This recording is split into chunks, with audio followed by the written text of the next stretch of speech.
झालेला आहे आणि यामध्ये वजनदार खाती आपल्याकडे ठेवण्यात भाजपला यश आलेलं आहे। तसंच एकनाथ शिंदे यांच्याकडे सुद्धा नगरविकास खातं, गृहनिर्माण खातं यासारखी महत्त्वाची खाती गेलेली आहेत। याविषयीच आपण अधिक चर्चा करत आहोत। आपल्याबरोबर आहेत ज्येष्ठ विश्लेषक अभय देशपांडे सर।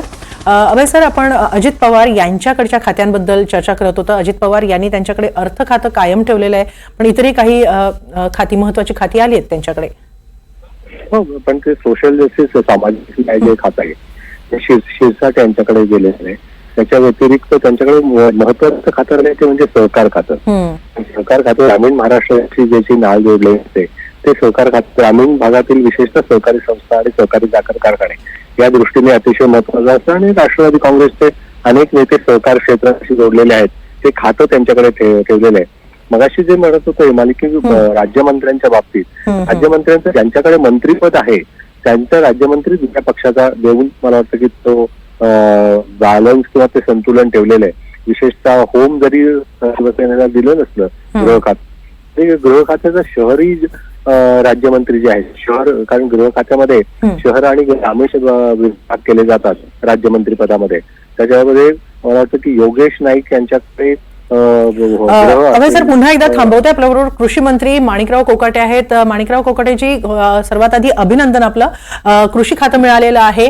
काय काय योजना असणार आहेत? विशेषतः कांदा प्रश्न गेल्या काही महिन्यांमध्ये, काही वर्षांमध्ये फार वाढलेला आहे, त्याविषयी काही?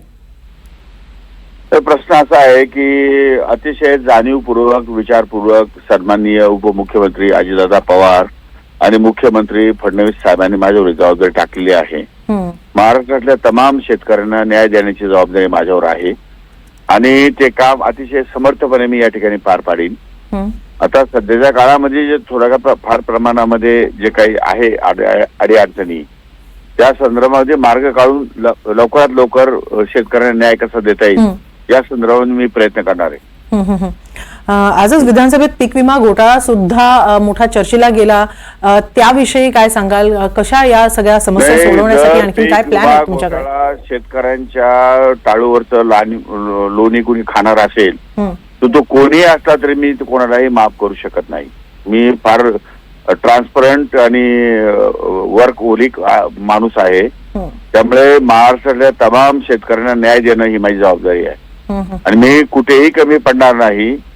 सन्माननीय उपमुख्यमंत्री अजितदादा पवार यांनी जी माझ्यावर विचार करून जबाबदारी टाकलेली आहे, त्यामुळे त्या जबाबदारीला मी समर्थपणे या ठिकाणी पार पाडीन, कुठेही कमी पडणार नाही। राज्याचे मुख्यमंत्री देवेंद्रजी फडणवीस यांनी सुद्धा विचार करून मला ते खातं दिलेलं आहे, त्यामुळे आपल्याला चिंता करण्याची गरज नाही। महाराष्ट्रातल्या शेतकऱ्यांना संपूर्णपणे न्याय या ठिकाणी कसा देता येईल या संदर्भात मी 100% प्रयत्न करणार आहे, कमी पडणार नाही। माणिकरावजी, कृषी खातं आपल्याला मिळालेलं आहे, इतर कोणत्या खात्याची अपेक्षा होती? नाही, मला कुठल्याही खात्याची अपेक्षा नव्हती। मला कुठलंही खातं दिलं असतं तरी पण मी ते काम करण्यासाठी सक्षम आहे।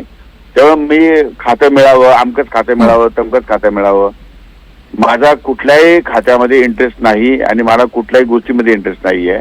मला या सगळ्या सरकारमधल्या रचनेमध्ये, सगळ्या सरकारमधल्या वेगवेगळ्या घटकांमध्ये त्यांना न्याय कसा देता येईल आणि राज्य हे कोणत्याही परिस्थितीमध्ये या ठिकाणी सर्वसामान्य जनतेसाठी कसं राहील यासाठी माझा प्रयत्न राहणार।